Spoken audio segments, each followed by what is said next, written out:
Welcome, everybody. We planned this Zoom a few weeks ago, and so it seems rather timely in the light of the events surrounding Ravi Zacharias and his international ministries that we're talking about this issue this week. But that could be any week, really, couldn't it, when there is some sort of scandal or new revelation about sex abuse within church contexts, and perhaps particularly these days within evangelical church contexts.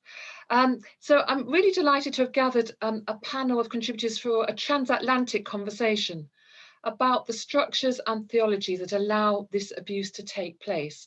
And I'm going to begin with Emily Joy Allison, whose book on ChurchToo comes out next month. And before I start, just to let you know how we're going to be running this, for the first half of the hour, I'm going to be talking to Emily and my other guests, and then open up to questions from the floor and enable you to talk to each other. So if you put questions in the chat box, I'll try and field them, or I'll come to you. You can use the yellow hand, put your hand up and say, make it clear you want to make a contribution. And the chat box is also great for just a bit of networking, getting each other's email addresses and posting up your links to books you've written or talks you've given, or do use it in whatever way feels comfortable. Just one word of warning, we would like to get through this session without opening ourselves up to lawsuits. So please on the side of caution when naming abusers or alleged abusers, at least those that are still living. I mean, there's obviously quite a lot that's already out there that we know is out there where we can name people, but we just need to be mindful of that, please. Okay, so I'm going to start now by introducing you to Emily Joy Allison.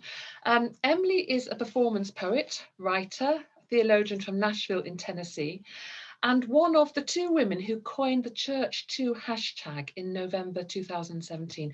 Emily, can you unmute yourself? And please just tell me very briefly the story of that night when the ChurchToo hashtag was born. Yes. Well, thank you guys for having me. I'm really happy to be here. So, as y'all know, Me Too had been a thing long before 2017. Tarana Burke had been using the phrase Me Too for years in her organizing around helping women of color escape domestic violence situations and other kinds of advocacy. But it was in the fall of 2017 when that first went viral on social media. And so when that happened, it was just week after week after week of seeing all of these powerful men in Hollywood and in Washington and in all these other places of power start to be accused of all these things. And I knew that this happened in the church also. I knew it happened to me.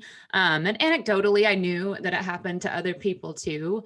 And there was sort of just this groundswell in that time of like, maybe now's the time. I had this story that I'd been sitting on for 10 years, and I had experimented with maybe trying to tell it here and there. I had written it down in an essay and never published it. And it was one of those things that I just kind of like held in my heart and like didn't know what to do with. But at this moment, there was this groundswell of people coming forward about this stuff. And I said, well, maybe now's the time. So I sat down and I wrote it out, and, kind of expected at the time, like I had a pretty modest Twitter following. And I was like, this will probably lead to some good conversation. Seems like people want to talk about this. It was not intentional whatsoever, but we had kind of batted a little hashtag back and forth, like, obviously people want to talk. How do we facilitate that? Went with ChurchToo and went to bed. And the next morning I woke up and it was, in Time. And it's been like that ever since. So that's kind of— In Time magazine, you mean? Yeah. It was like on the website, and there were thousands of tweets on it. And there just continue to be every day. People are using it to talk about their experiences. Now, your experience was that you were a teenager in a church. You were groomed by somebody who was twice your age, a youth worker in the church, and before he'd even begun physically abusing you or entering into a physical relationship for which he was grooming you with you, you were intercepted by your parents. Just very briefly, tell me what happened. Yeah. So like you mentioned, I had been in this grooming relationship where, things were escalating. It's kind of how grooming behavior works. You just start breaking one boundary at a time, but it's like small things at first, so that like, before you know it, then you're having like these extremely inappropriate conversations, but you have no idea how you got there, basically. And then, it was found out. And when it was found out, rather than being comforted, I was punished. I was grounded. My parents had me to call him and apologize, which was the last time that I ever spoke to him, was calling him to apologize for what, I don't really know. I just said, I'm sorry, to like make it go away. Right. I was trying to get out of the situation because it was really traumatic. But that was the thing. And then, so he was made to, leave the church, but nobody knew why. And so then he was later able to go on and, continue to work at other churches, continue to have access to young people, and is still out there, doing his thing. So this is kind of the hard part about this work, is that it takes time to get consequences. Just tell me about the, you were blamed for what happened. You had to apologize to your abuser. Just tell me a little bit about the culture of your church that meant that happened. Well, I think it was the culture of my church, and then also just the culture of the adults in my life more generally, that there was not an understanding about consent. There was not an understanding that a 16-year-old can't be in a romantic relationship with a man in his 30s, particularly not a 16-year-old who has no sex education, with a man in his 30s who's supposed to be like a spiritual authority figure at church. I mean, there's so many different things about that situation that negate the possibility of consent. And yet not a single adult in my life recognized that. Right. Instead of being treated as, the victim in the situation, I was treated as like the co-perpetrator of sin, the person who just caused this big scandal and all that type of stuff. And I think that was really in line with the culture, because it was very much like consent was never a thing that was talked about, never once, in any part of any sex education that I ever had. So now, we speak about purity culture. We sort of recognize it, maybe it was as a thing of the 90s, with all this sort of merchandise and purity rings and teenage girls dressing up as brides and going on their father's arms and all this sort of stuff. What is your definition of purity culture? Right. Okay. So purity culture can be those things, but it doesn't have to be. I think people sometimes confuse the medium and the message with purity culture, and they think purity culture is the rings or the girls in wedding dresses on their dad's arms or this sort of thing. But really, purity culture to me is much more specific. And this is my elevator definition that I've been workshopping for a while. So it's a little wordy. But I would say that purity culture is the culture that is created by the theological teachings that say that it's mandatory to have complete and total sexual abstinence until legal monogamous marriage between a cisgender heterosexual man and a cisgender heterosexual woman, or else. Right. And there's always the or else is the key part, right? Because there's always a carrot on the stick. There's always now what your or else is going to be is going to vary based on your community. So some communities will say, or else you're going to be damaged goods, or else you're going to get an STI and get pregnant, or else no one's going to want you, or else you're going to go to hell and burn forever. You can get there's a whole range of potential punishments depending on what your community is. But there is always an or else. And the or else is really key, because they're trying to exact universal submission to these theologies. Very briefly, what would you say is the origin of that purity culture in the States? Yes, briefly, that has been the topic of many doctoral dissertations, many full-length books. You can ask a lot of different people this and get a lot of different answers. When I talk about purity culture, I'm talking about the relatively recent situation that we're dealing with, basically from the 70s and 80s up until now. You can trace it back to the 1950s. Sarah Mosliner does in her book, Virgin Nation. You can even trace it further back than that to, Victorian era stuff. And then you can go back to Augustine. I'm not at all saying that Christianity has been historically sex positive. It has not. But that being said, when I talk about purity culture, I'm talking about what came from the 70s and the 80s, which primarily evolved out of white racism and the fact that the white religious right in America was organizing around issues of resisting desegregation, particularly in government-funded schools, and they started to lose on that, right? They started to lose really important court cases, really important like tax policies and these things, and they were like, oh no, we gotta come up with something else to organize around. And so they switched to organizing to abortion in the 80s, right? Because in the 70s, even our most conservative denominations were relatively pro-choice, right? The denominations that are most virulently pro-life today in the 70s were like, oh, okay, it's fine if it's for the health of the mother. 80s changed all of that. So in the 80s, they switched to abortion, and along with abortion comes a whole host of like other sexual mores that you're expecting people to follow. And so the 80s was really the advent of like what it looks like now to currently organize around sexual politics the way that the religious right does. That's kind of when that developed, and that has created the political situation that has led to what we now call modern purity culture. And you would draw a direct link between purity culture and sexual abuse within church communities. I mean, how does that culture enable abuse to take place? Yeah, absolutely. So, I mean, on the one hand, you can never stop 100% of abusive behavior from taking place in your communities, right? Because abusers are tricky people who are charismatic and manipulative and really good at fooling people. On the other hand, though, you can also look at your community and you can say, does my community enable abuse, or does my community push abuse away? Does it attract it or does it repel it?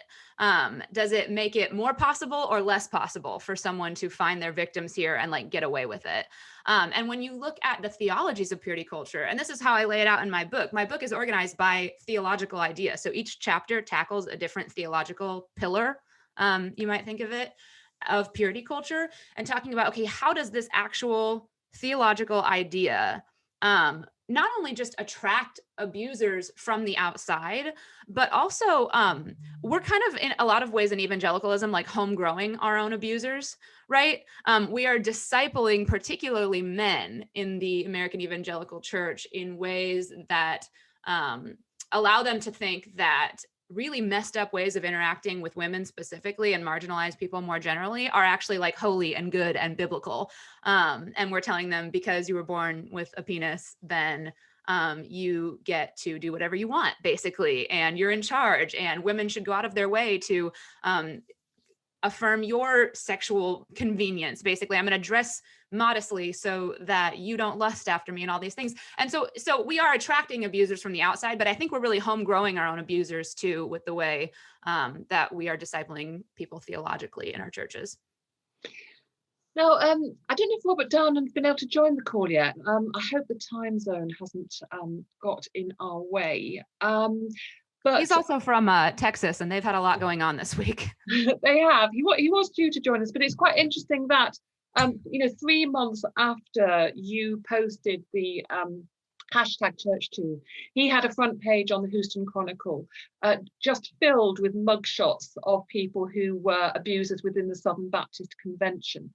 And I think if he were here, he would say that what ChurchToo did was enable a lot of women to come forward and break their silence. What do you think the impact of ChurchToo has been on forcing some churches to address the issue? Yeah. So that's kind of the big question, right? Is like the so what of all of this? Like, what does it do out in the world? And it's not. I have big dreams, right? So when I look at like the consequences that we have wrought, I'm like, it's not been as much as I want. It's not been as fast as I want. It's not been as thorough as I want. Like, this is not enough. I want to keep going. That being said, okay, while I do have bigger expectations for churches than what has been done, I will say that I remember a time when it was so much harder to exact consequences. It was so much harder to get a pastor fired. It was so much harder to get this information out there about people. And what I love about ChurchToo is it's sort of just this machine that we can feed this information into that then gets it in front of all these people that really makes change happen in a way, like I think if you read, there was a Mother Jones piece where No, just say who Mother Jones is. She's a journalist. Yes, Mother Jones is a publication here in the United States, and the journalist Becca Andrews, who is really lovely, wrote a piece for that talking about how 10 years ago you never would have seen a whole church board resign in response to this stuff. It would have been swept under the rug, and so. Like I said, it's not as fast as I would have wanted. It's not as swift as I would have wanted, but the sun is setting on the days where you can just get away with this. And that's what I love. And I'm really encouraged by that. I mean, are there any particular things where you would say, oh, that's a real achievement that this church has done that? Or is there a church where you say, oh, what, they really haven't, they're evading the issue? Yeah, unfortunately, most churches exist somewhere on the spectrum of evasion, even progressive ones. There's very few churches that have responded appropriately with genuine concern for making restitution in ways that are victim-centered and meaningful to the communities most affected. And I think that goes to show how difficult it is to do this work, to really do it well. Now there are churches that have been more successful at it than others. But again, one of the hard parts, to go back to the theology, is just that, let's say we're in a church and, the pastor is abusive. And then, so the pastor steps down and says, I'm sorry. And maybe he does actually go through a process, right? Maybe he goes to counseling, says, I'm not going to be a pastor anymore, makes financial restitution to the victim and the victim's family, all this type of stuff, right? But if they hire a new pastor who gets up in that pulpit, who is not a sexual abuser, but still is teaching no sex before marriage and being gay is a sin and all this stuff, then you're really just replicating the culture, right? We're kind of putting a Band-Aid on a bullet wound with some of this stuff, where I'm we do need to hold individual abusers accountable. And at the same time, we need to address the culture, because if we're just replacing individual abusers with other people who are teaching the same thing, then we're still festering this rotten culture that's going to keep bringing these situations to the fore. I mean, I wonder also, you have, we're used from, absolutely years ago to seeing evangelists who have sinned, who have, fallen short, who go on television apologizing for their misdemeanors, and are then basically lauded for seeking forgiveness. And we've seen with the Ravi Zacharias case, haven't we? Loads of Christian men saying, oh yeah, but for the grace of God, as if it's just such a simple thing to step over that line into being a multiple sex abuser. So I'm just wondering, where that theology is coming from, that makes it so easy for them to, be forgiven. And I don't want to say Christianity is not about forgiveness, but what's going on there that makes that so easy? Oh my goodness. Okay. So there's a couple different layers to that, right? Number one, I think those men who say that are really telling on themselves, right? I've never woken up in the morning and read the news and been wow, that could have been me. You know what I'm saying?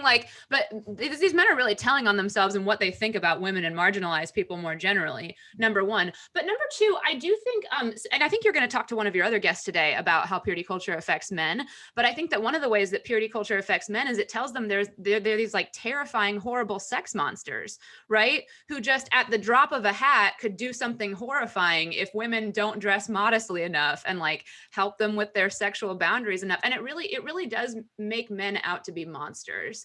And I think when you tell people they're monsters over and over and over again, you're going to get a lot more monsters than you otherwise would.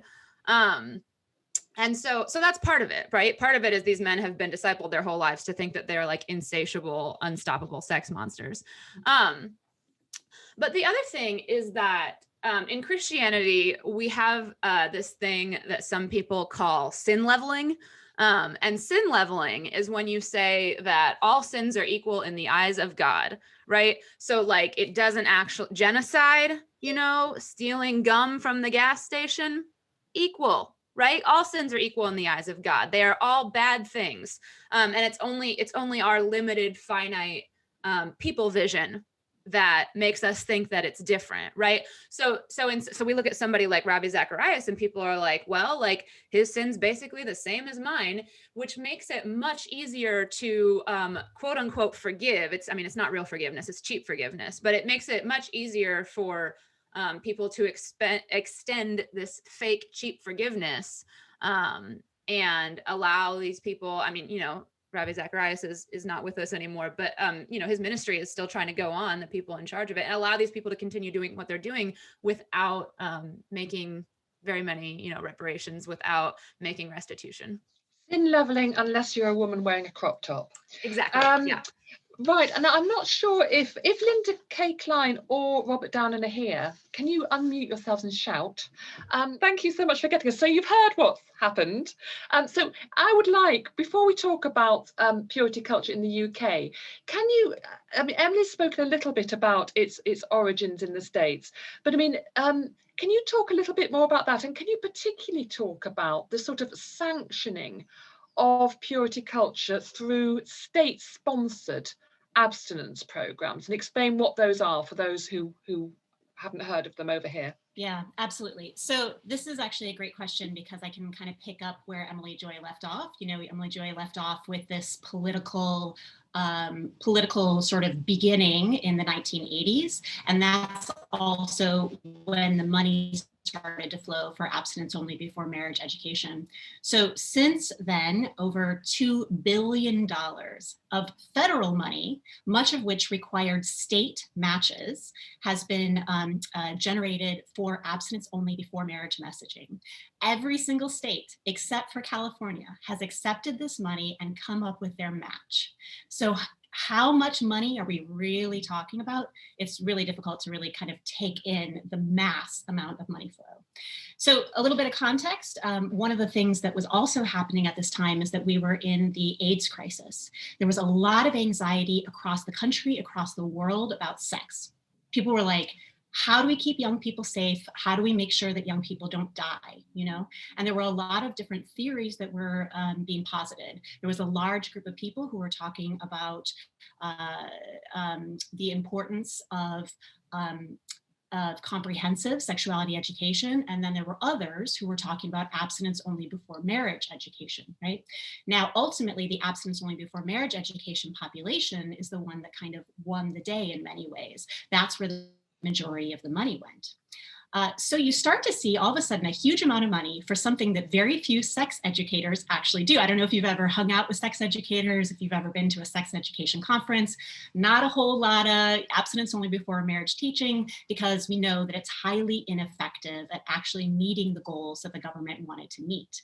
So where do we go for this kind of abstinence only before marriage education?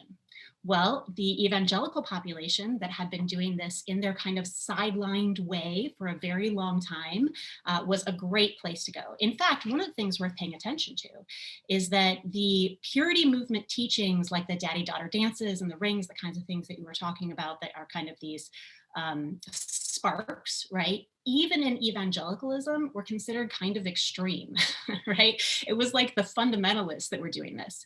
But now there's money.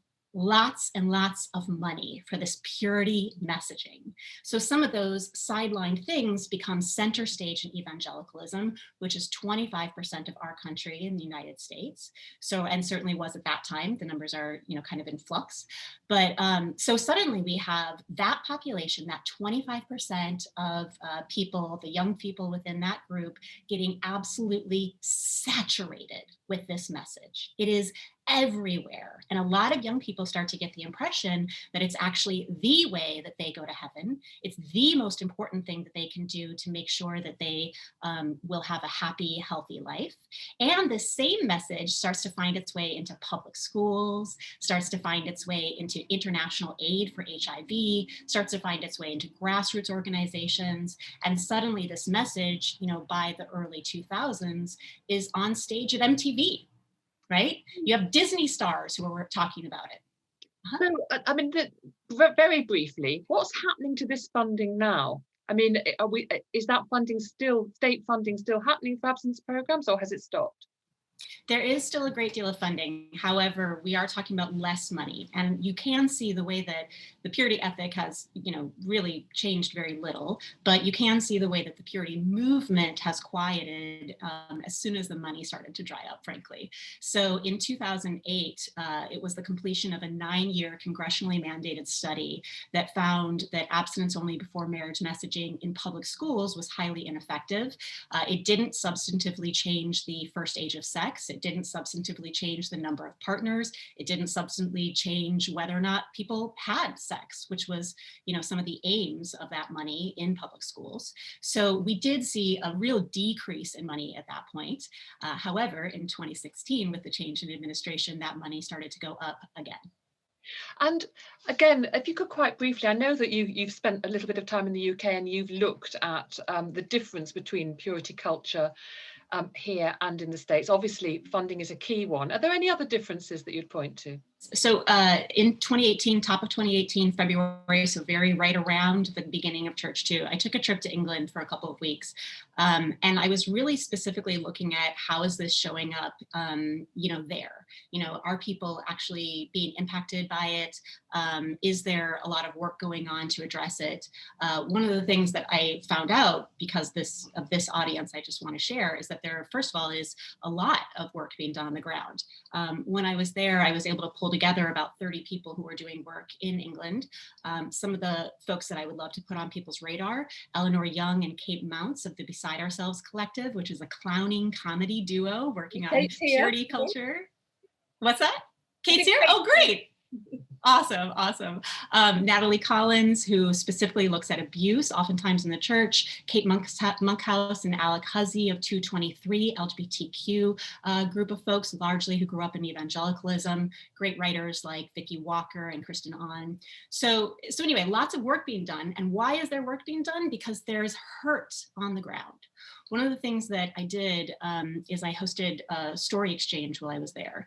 That's something that we do through my nonprofit. And the story exchange itself was deeply powerful, but it was the number of calls that I got afterward from people who wanted to talk.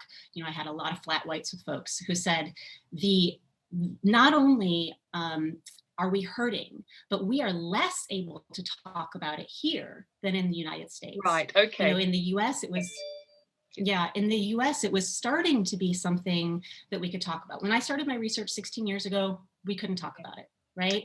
But when I, in 2018, was there, there was a lot more conversation in the US. Thank you. Among the people. I'm going to stop you now. Thank you so much. We might be able to bring you in again in a little bit, but I want to go to Hannah now, because Hannah, that's a really good place for you to pick up on what you see about purity culture in this country. Yeah, absolutely. So we did have the purity culture industry come over. So we did have purity rings and the specific courses and the abstinence pledges. But far more what seems to have happened is, because we haven't had this easily definable idea of purity culture, is ideas have seeped into teaching that have been normalized in the context of otherwise legitimate, healthy, empowering teaching. So you'll have a conversation with somebody who will be outlining what their position is on sexual ethics, and then we'll drop in something which is essentially soul ties, or has definitely, they'll go, oh yeah, I remember the sellotape, illustration in youth group that one time. And there isn't that awareness that that is purity culture. There isn't that awareness that that is something which is so far removed from what could be a legitimate Christian ethic on an issue. Plus, there are a whole host of kind of other things at play in the different contexts. So this isn't just an evangelical issue. There were Coptic churches in the UK which really latched upon I kiss dating goodbye, which you wouldn't put Joshua Harris with the Coptic church, but there you go. But in particularly evangelical Anglicanism, class and what that means for gender and race plays a huge role. And you have, as Emily Joy was saying earlier, you have in that tradition men being raised to only spend time with men and women being raised to only spend time with women. And this has all sorts of impact when it comes to leading, when it comes to teaching, when it comes to just plain socializing. All these kind of messages that are received quite implicitly in lots of cases, it's then very hard to articulate that they are harmful and that they come from a nefarious position. So the real challenge that I think we're facing today is, how do you separate out what is purity culture, what is genuine Christian ethics taught through a purity culture lens, and what is Christian ethics that, because we're human beings and like being told what to do, we're just railing against it because that's our instinct. I mean, there are going to be, I just wonder whether, is it possible, and I think I know what Emily might say, but is it possible to have a conservative, in inverted commas, sexual ethic and not run into purity culture?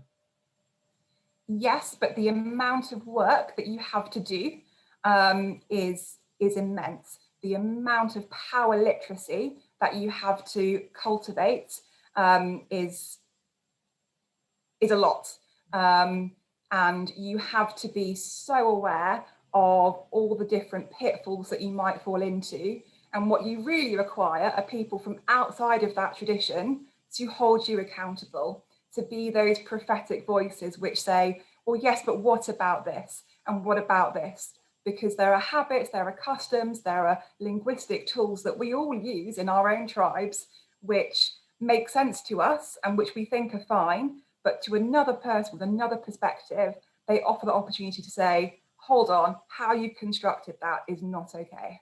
Thank you very much. Is Kate there? Kate Mounds? I'm here, yes. Hi, Kate. Now, Hi. so you are part of a theatre group called Beside Ourselves, and you took a show called Just Don't Do It on the church, sex and purity culture around the country. Just tell us a little bit about who you were taking it to, the response you got, any observations you've got on the conversation so far. Yeah, sure. So we actually toured the show a couple of years ago. It was a sort of interactive experience for our audiences. We cast them as teenage girls, and we were their summer camp counsellors who were giving them the purity talk. Lots of us have been there. Oh yeah, lots of us have been there. Yeah. We sort of enacted various purity rituals with them. One of them was giving them a gold box that they then had to, that was their special box that they weren't allowed to open till marriage, and they had to keep it down their trousers. So we made everybody put these gold boxes down their trousers. There were various other things as well, songs about purity. So it was kind of like a heightened version of what we had in our youth growing up in the church, sort of taken to the ridiculous extreme. And it was an amazing experience to go into churches and have this conversation. I think what Linda said is really true. There's a lot of hurt that's been sort of festering, I think, for quite a long time. And it really felt like people were ready to have the conversation. And I think also, you know, people in churches now are a lot more aware that what young people are facing now is very different to what we were facing when we were growing up, in terms of, you know, the exposure that they have through the internet, conversations that they're having. It's something that if we want to be able to serve young people or be a support to them, then we need to be a lot more articulate on the subject and a lot less afraid to talk about the difficult aspects or the aspects of sex and relationships that may be uncomfortable. So in general, it was a really positive understand the sort of generational difference between that slight older generation and teenagers and young people now. I mean, do you think church leaders are just sort of pitching it completely wrong when they're even talking to young people about sex and related matters? I think there's definitely been examples of that, and the one that I've heard sort of the most well-known, I think, is Mike Pilavachi in his last sort of address at Soul Survivor, sort of getting the tone, getting the angle of it completely wrong, and young people sort of being baffled by what he was saying because it was so out of touch with what they experience, what they live with. And I think there are groups who are trying to be more in touch, more relevant, more understanding of the pressures and the various obstacles that young people face to having good and healthy sexual relationships. So yeah, I think things are changing. I think it's not quick within the church for sure, but I think there are things that are moving and shifting, attitudes that are being sort of challenged now. Andrew Greystone, you're a theologian and a writer. You've spent the last 5 years working with male survivors of sexual abuse in church context, and I just wonder what your observations on this are. I mean, I think it was Emily who was saying the impact of purity culture on men, on abusers, is perhaps, or on men to make them feel that, you know, they're insatiable sex monsters who can't control their urges. But what's the impact of it on men who have experienced sexual abuse, do you think? Well, it's partly about creating a culture of shame and fear in which abuse can happen. I resonated with what Hannah was beginning to say about tribalism, because I think that one of the key motivations, particularly amongst male leaders in the church through the 70s, 80s, 90s, has been a tribal one, a feeling that a grip on power within the church institutions was getting looser, and purity culture was a way of reimposing tribal boundaries, saying, and not so much because of kind of the impact of purity culture on reproduction, but on mixing with people, engaging with people outside the tribe. And actually there are overlapping tribes here. There's a conservative evangelical tribe that has a particular interest in this, but there's equally, for instance, a Church of England tribe that is as committed to purity culture and institutionalizes it, and at the same time institutionalizes its own hypocrisy by doing so. Right, okay, so I'm going to go to the chat now, and just lots of comments, and thank you all for sharing reading suggestions and so on. Let's go, Celine Bryson. You were wondering if Emily might expand on the gender differences when it comes to expectations on purity culture. We've done a little bit about that, but you're asking whether the consequences are the same for men and women. I mean, Emily, I wonder what you might say to that.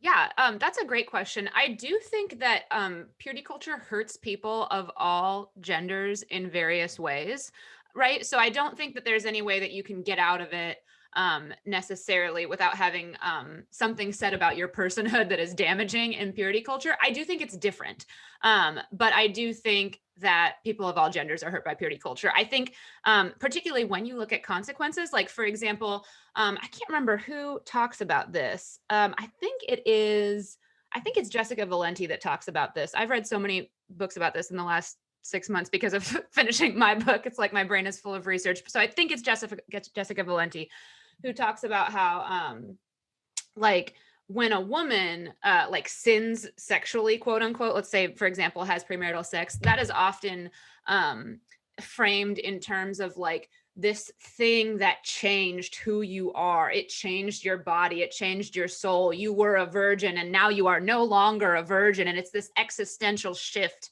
that has happened inside of you. Versus when a man sins sexually, it's kind of like, it's like tripping and falling, right? Like it's a mistake, like it's something that you can recover from.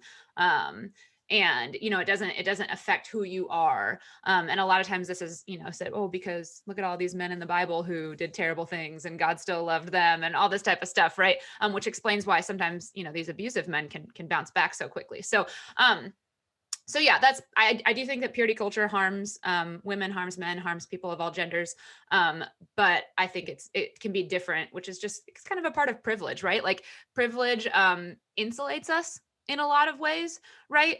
Your average woman is going to have a harder time in purity culture than your average man. Your average person of color is going to have a harder time in purity culture than your average white person. Like this is just how privilege functions. But it doesn't mean we get away unscathed. We've all got to do that work to figure out what has been harmed in us from it.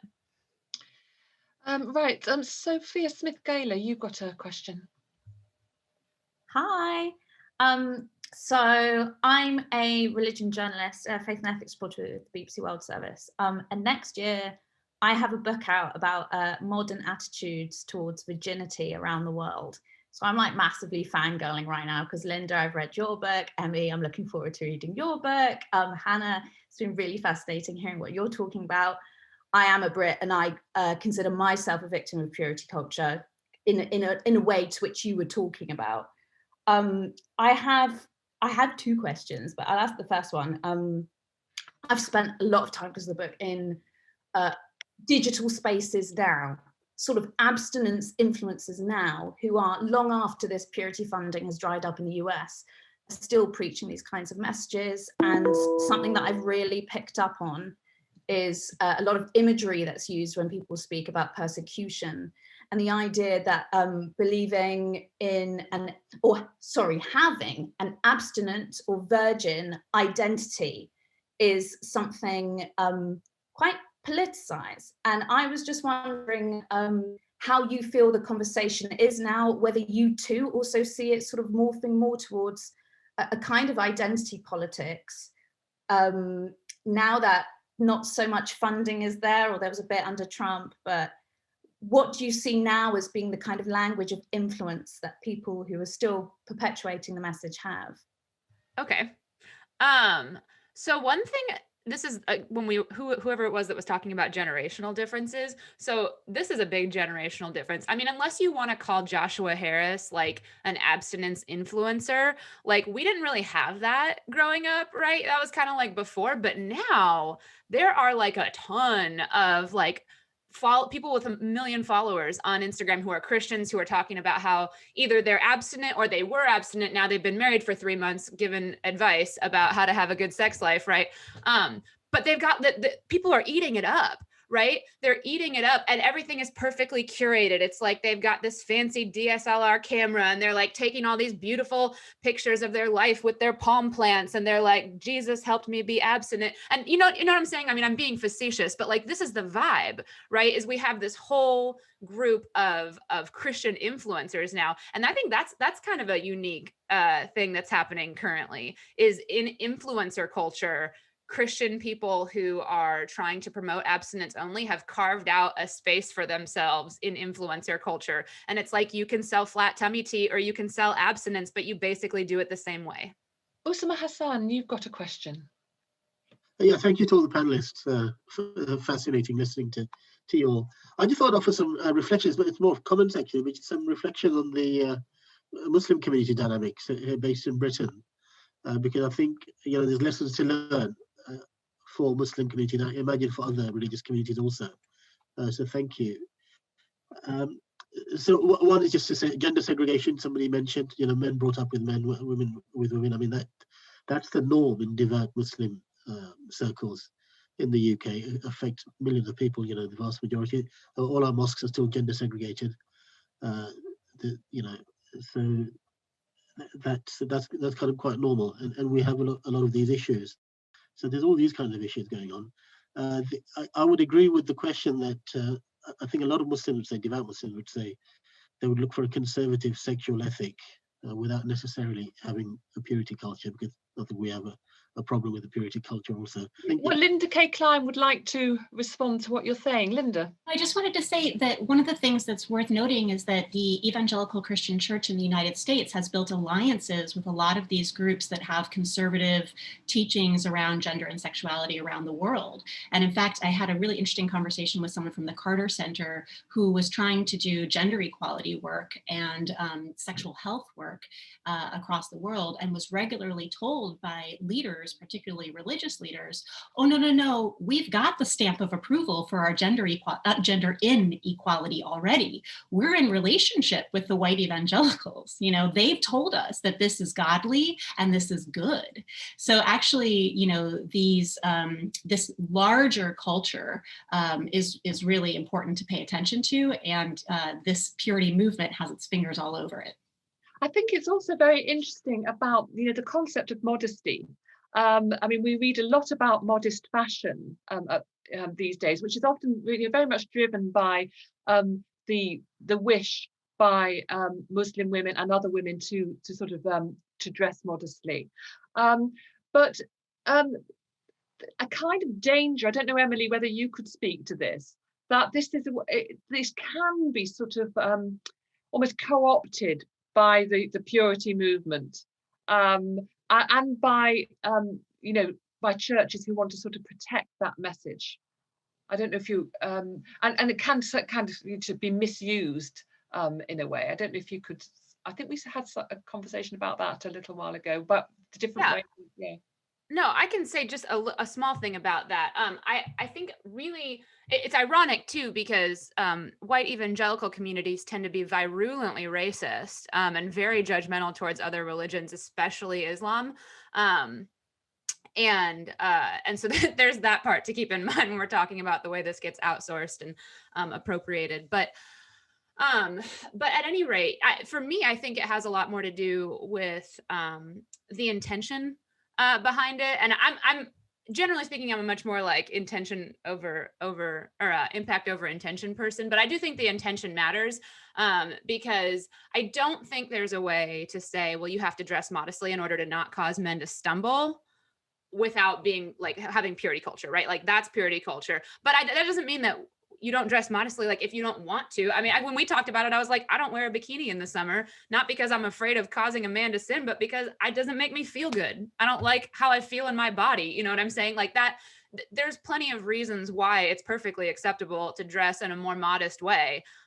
It's just that if you're framing it in terms of like, you must do this in order to stop men from sexually sinning, well, then, I mean, that's just rape culture. That's just like straight up rape culture, right? Saying that like men are going to sexually sin unless you do X, Y, Z. No. But that doesn't mean that you don't get to like put on your body what makes you feel good. If there are other questions, please do raise your hand and shout in the chat box. What I'm going to do is ask, until we get those, just ask our contributors, where do they think the direction of travel is? You know, is purity culture being, Anna, there's a question there, do ask. Hi, just want to say thank you so much for everyone who's contributed so far. I feel as kind of a person who's kind of raised in evangelical Christianity, I feel very seen, but it's good to kind of be in an environment where people are kind of calling out kind of the wrongness and in those kind of things. I just wanted to ask, how do we, this is more of a pastoral question, I'd say. How do we kind of deal with kind of generations of young people and kind of now kind of maybe mid, like kind of 20-year-olds, 30-year-olds who are kind of dealing with the repercussions of kind of being raised in purity culture? You know, how do we engage with them? How do we kind of facilitate conversations, you know, apart from like spending hundreds of thousands of pounds on psychosexual therapy like I did? How do we kind of start those conversations and facilitate those? Who'd like to answer that? Hannah, you might be having these pastoral things to deal with when you're ordained, or Andrew, would one of you like to respond? If you would, just unmute yourself and shout. The thing we have to do is we have to say sorry. We have to genuinely repent. We have to say sorry. We have to mean it. And then we have to follow through on meaningful change. And if that means that people whom we previously respected or who meant a lot to us have to resign, have to not have a place in the church, we have to be willing to make those hard, painful decisions. We bandy around as Christians the word repentance quite a lot, but there is a particular form of repentance which is meaningful, impactful, and actually then it changes then what goes on. and we need to listen to survivors, listen to victims, and let them lead and shape and influence the conversations. Totally echo what Hannah says there. And the more kind of cultural factors are that clearly we need to be more honest about sexuality, and we need to be more honest about power in the church and in society. Yeah, I'd really question whether churches are the right places to do this work.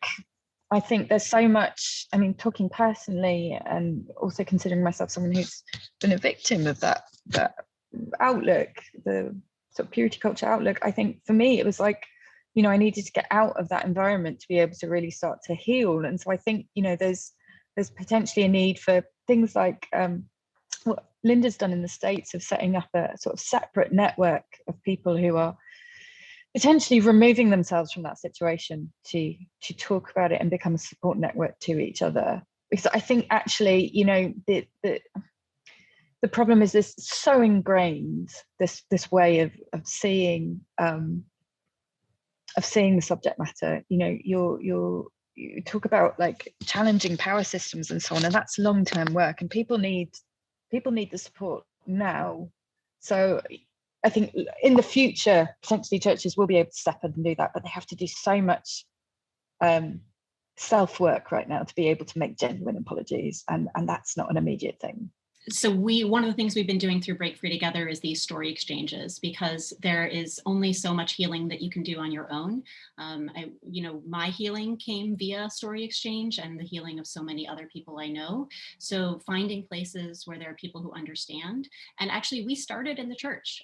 We started hosting these story exchanges in churches. It was complicated. You had to train the church to really be able to hold space, to not proselytize, to not have, you know, their ethics presented, anything like that. And we also did some outside of the church, very different tenor, very different tone. And we're moving into online to kind of separate for that reason. I think there are people who need healing from the church and in the church, and there are people who need healing outside. So we need, you know, both and. Yeah, you know, most churches, unfortunately, are not willing to do what it takes. I'm not going to say none, but I am going to say from both my perspective as a survivor and also as a theologian, I find it offensive when churches haven't done the work, put themselves in a position to be telling other people what to do, even if they're trying to like say something good now. I'm like, okay, but like, did you ever like apologize to the kids that you told were chewed up gum before? You know, sometimes it's really easy for us to blow past our past mistakes, you know? And so I'm not saying there's no churches that are willing to do that work, but I do think like in a trajectory fashion, you know, at the end of my book, I talk about like some people are going to be able to like carve out a space for themselves in Christianity. And that's good for them. And they should be allowed to do that. And some people are going to need to never darken the doors of a church again. Some people are going to need to be a different religion entirely. Some people are going to need to be no religion. Like everybody gets to take their own path of healing from here. And we need to be able to offer support that makes room for all of those paths, and not just like, well, because anytime that you are going to try to focus on like healing for survivors while also keeping them in the church, you are always going to end up prioritizing the latter at the expense of the former, you know? And we can't prioritize keeping people in the fold. We have to prioritize people's health, even if that means leaving. Well, the hour is up. Thank you so much. Emily's book, ChurchToo, is out in March. If the COVID hadn't got in the way, I would have been airing these issues with Emily and Linda on the World Service a year ago, but you never know, it might still happen once I'm allowed to fly. But thank you so much to them for being with us. Thank you for our UK contributors to Andrew and Hannah and Kate.